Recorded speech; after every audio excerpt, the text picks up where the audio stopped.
Salam sehat, selamat ketemu kembali Bapak Ibu dan Saudara. Ini video saya yang kedua di tahun 2021. Dan kali ini saya ingin membahas seputar urgensi dan relevansi akan peran dan kehadiran pengacara pajak dalam konteks situasi ekonomi Indonesia dewasa ini. Bapak Ibu dan Saudara-saudara, tanggal 26 Desember 2020 yang lalu, Harian Kompas memuat tentang anjloknya penerimaan pajak di 15%, ya, dari target yang ditentukan oleh Perpres 72 tahun 2020. Keanjlokan ini bahkan di luar perkiraan pemerintah sekalipun, ya. Penerimaan pajak pada Desember 2020 baru mencapai sekitar 900 triliun dari yang tidak targetkan lebih dari 1.100 triliun, ya. Dan ini bila dibandingkan dengan belanja pemerintah pusat, gapnya jauh sekali, lebar sekali, ya, lebih dari 1.000 triliun. Dan sebagaimana kita tahu bahwa pajak itu adalah sumber pemasukan utama dari APBN. Dan kalau kita melihat postur APBN secara keseluruhan, ternyata masih defisit di sekitar 300 triliun, ya. Ini jelas memprihatinkan. Dan di sisi yang lain, kontribusi dari pemasukan sektor yang lain dari PNBP misalnya dan dari pabean bea cukai juga relatif kecil, ya. Dari pabean bea cukai hanya sekitar 180 triliun, dan dari penerimaan negara bukan pajak sekitar 300 triliun. Jadi memang bagaimanapun tercermin di sana bahwa kondisi ekonomi kita Indonesia, ya, ini memang cukup memprihatinkan. Dan sebagaimana kita sudah tahu bahwa Menteri Keuangan Ibu Sri Mulyani juga sudah mengakui bahwa pertumbuhan ekonomi Indonesia di 2020 itu di minus, ya, di angka minus sekitar 2-3%. Jadi artinya memang kondisi ekonomi yang resesi. Kenapa demikian? Karena kita tahu bersama bahwa ini adalah dampak daripada pandemi COVID-19 yang melanda hampir seluruh dunia, termasuk Indonesia. Dan itu sungguh-sungguh memukul roda pertumbuhan ekonomi, ya, secara dahsyat. Efek dari pandemi COVID-19 ini jelas perdagangan dan industri menjadi macet, ekspor juga macet, ya, investasi menjadi macet. Dan banyak sektor dari level bawah, UKM misalnya, sampai ke usaha-usaha besar juga semuanya terdampak dari COVID-19 ini, sehingga mereka semua mengalami kemacetan, ya. Dan ini jelas sangat berbeda dengan krisis ekonomi Indonesia di tahun 98, di mana pada waktu itu yang lebih banyak terdampak adalah pengusaha-pengusaha besar yang pada waktu itu banyak utang dengan mata uang asing, khususnya US dollar, ya, sehingga terdampak pada nilai tukar dan suku bunga yang tinggi. Tapi kalau kali ini bukan oleh karena utang ekonomi Indonesia anjlok, tapi karena pandemi COVID-19 ini, sehingga semua level benar-benar stagnan, ya. Di dalam situasi seperti ini kita tahu bahwa banyak, ya, ekonom-ekonom di luar pemerintah yang memberikan kritik yang sangat tajam dan keras, ya, seperti Rizal Ramli, Antoni Budiawan, Didik Rabini, dan lain-lain. Bahkan Didik Rabini sendiri mengatakan bahwa Jokowi raja utang, dan ada utang pemerintah yang disembunyikan terhadap DPR, ya. Ia sebagai praktisi perpajakan, saya melihat semuanya dengan kacamata yang positif. Anggaplah karena yang pertama ini di negara demokrasi, dan yang kedua saya menilai bahwa mereka, opini-opini mereka, kritikan mereka sebagai early warning yang positif buat pemerintah. Tetapi pada sisi yang lain, di luar kritik-kritik itu, yang menjadi pertanyaan dasar adalah sebagai warga negara Indonesia yang baik, apa peranan kita, apa partisipasi kita di dalam melihat situasi ekonomi yang sangat memprihatinkan ini. Oleh sebab itu, saya menghimbau agar kepada warga negara Indonesia, pembayar pajak khususnya, yang masih bisa membayar pajak, seberapa kecil pun, marilah kita tetap membayar pajak kita. Ya, karena bagaimanapun kita tahu sumber APBN, sumber biaya dari negara itu tidak lain adalah pajak. Ya, mungkin itu mencapai lebih dari 85% sumbernya adalah pajak. Ya, jadi adalah sangat tidak bijaksana kalau kita abai pada kewajiban perpajakan kita. Ya, kalau memang kondisi ekonomi, kondisi keuangan kita memang tidak memungkinkan untuk membayar pajak, mari kita ungkapkan saja apa adanya. Ya, saya percaya bahwa pihak Fiskus, pihak otoritas pajak bisa memahami hal ini asal ada transparansi dan kejujuran. Ya, beberapa waktu yang lalu ketika banyak orang membicarakan penolakan Omnibus Law, juga terdengar santer usulan ya dari sementara orang yang saya kira ini orang-orang yang kurang bertanggung jawab, yaitu melakukan disobedience sosial atau pembangkangan sosial dengan tidak membayar pajak. Ini model yang mau meniru salah satu tokoh HAM di Inggris ya pada awal abad 19. Saya kira ini usul yang sangat tidak bertanggung jawab dan tidak bijaksana. Bapak Ibu dan Saudara, jangan pun kita melakukan pembangkangan sosial dengan tidak membayar pajak, melakukan praktek-praktek curang di dalam perpajakan saja, marilah kita hindari. Ya, marilah kita sudah menanggalkan pikiran-pikiran yang salah semacam itu. Ya, dulu saya kira masih, dan saya tidak tahu mungkin juga masih sekarang gitu ya, masih banyak orang dengan cara berpikir, dengan mindset yang salah, mau melakukan penghindaran pajak dengan cara-cara yang ilegal. Ya, dulu masih ada istilah you can run but you can hide gitu ya. Itu pun saya kira sekarang sudah tidak berlaku, baik hide maupun run itu sudah nggak mungkin lagi, Bapak Ibu. Ya, DJP itu sudah punya undang-undang ya tentang akses keuangan untuk kepentingan pajak di tahun 2017 itu yang bisa menjangkau untuk saldo rekening dari para nasabah bank ataupun lembaga keuangan non-bank. Ya, dan juga di tingkat internasional juga sudah memiliki perjanjian-perjanjian baik yang bersifat multilateral maupun yang bilateral. Jadi tidak ada gunanya kita melakukan praktek-praktek yang salah semacam itu ya, semacam fraud gitu, manipulasi juga di laporan keuangan dan sebagainya. Juga praktek-praktek persekongkolan dengan oknum-oknum Fiskus ya, petugas pajak.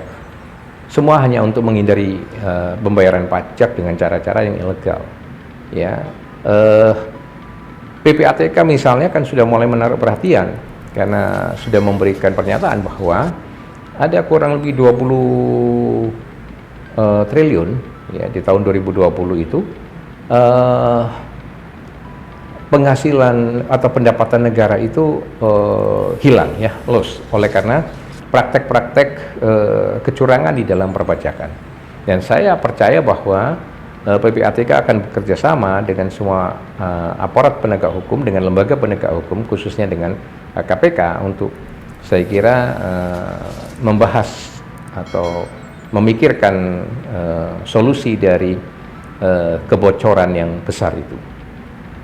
Ya, Bapak Ibu dan Saudara-saudara, maka di dalam situasi ekonomi yang memang sekali lagi memprihatinkan kita bersama itu, ya. Kembali bahwa bagaimana kita akan bisa memahami gitu, kita akan bisa mengantisipasi bagaimana sikap DJP ke depan.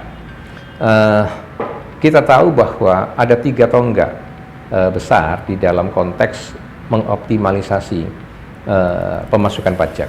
Karena bagaimanapun sekali lagi utang yang besar itu, ya, defisit APBN yang besar, kemudian termasuk beban-beban yang lain, ya, sebagaimana kita tahu bahwa pemerintah saat ini kan begitu banyak memberikan bantuan-bantuan sosial dan sebagainya, kan semua itu juga berasal dari utang, ya, dan baik utang, baik defisit APBN dan beban-beban yang lain itu bagaimanapun kan harus ditutup, ya. Ada tenggang-tenggang waktu untuk melakukan pembayaran utang baik pokok dan bunganya, juga satu keharusan untuk menutup defisit, ya, APBN dan lain-lain. Dan itu seperti yang saya kemukakan di atas, bahwa sumbernya yang terbesar pasti digali dari pajak, ya, karena tidak mungkin menggali sumber-sumber dari yang lain lagi, dari utang lagi, juga dari menerbitkan surat berharga negara atau surat utang negara dan sebagainya, karena semua juga saya pikir ada batas-batas maksimum untuk sektor-sektor itu, ya. Nah, maka tidak ada jalan lain, saya kira pemerintah akan melakukan upaya mengoptimalisasi, ya, pemasukan pajak ini melalui DJP, saya kira, karena sebagai institusi, sebagai lembaga yang memang diberi tanggung jawab untuk melakukan tax collection itu. Dan kita tahu bahwa ada 3 pilar di dalam rangka optimalisasi, ya, pemasukan pajak itu. Kita juga tahu bahwa langkah-langkah itu saya kira sebagian sudah dilakukan oleh DJP. Misalnya tentang kampanye kepatuhan pajak, ya, atau kepatuhan terhadap tax compliance, itu saya kira sudah dilakukan oleh DJP, ya. Tetapi kita tahu, ya, walaupun ada peningkatan dari tahun ke tahun tentang kepatuhan, saya kira itu belum cukup optimal, ya, belum cukup efektif untuk optimalisasi pemasukan pajak itu, ya. Karena apa? Misalnya tax ratio kita masih membuktikan turun dari 11 ke 9%. Kemudian warga negara Indonesia yang punya NPWP juga masih sekitar 38 sampai 39 juta. Itu pun sudah termasuk 17 juta di dalamnya karyawan, baik aparat sipil negara maupun karyawan swasta, ya. Padahal total penduduk kita 267 juta. Kalau katakanlah yang produktif sekitar 120 sampai 150 juta saja, berarti angka 38 sampai 39 juta itu masih belum cukup ideal. Artinya tax base-nya masih harus diperluas kembali, dan walaupun kita tahu DJP juga terus berusaha melakukan perluasan tax base atau basis pajak, ya, tapi toh faktual juga belum mencapai angka-angka yang ideal, ya. Termasuk di dalamnya bagaimana DJP kita lihat sudah mencoba menggaruk pajak dari sektor-sektor yang lebih jauh, misalnya green tax itu, ya. Tetapi sampai dengan saat ini kita tahu bahwa faktual penerimaan pajak itu tetap belum mencapai target, sehingga APBN masih terus defisit, ya. Maka kita juga tahu selain kampanye tax compliance atau kepatuhan pajak, DJP juga pasti melakukan langkah tax audit, ya, pemeriksaan di dalam rangka menguji kepatuhan, mengevaluasi kepatuhan dan sebagainya. Meskipun langkah pemeriksaan pajak itu sesuai dengan SE Dirjen Pajak yang terdahulu itu sudah diatur sedemikian rupa di dalam apa yang disebut dengan revitalisasi bisnis pemeriksaan, ya. Tapi bagaimanapun itu akan tetap dilakukan oleh pihak DJP di dalam konteks, di dalam rangka mendorong juga ujungnya kepatuhan itu. Ya.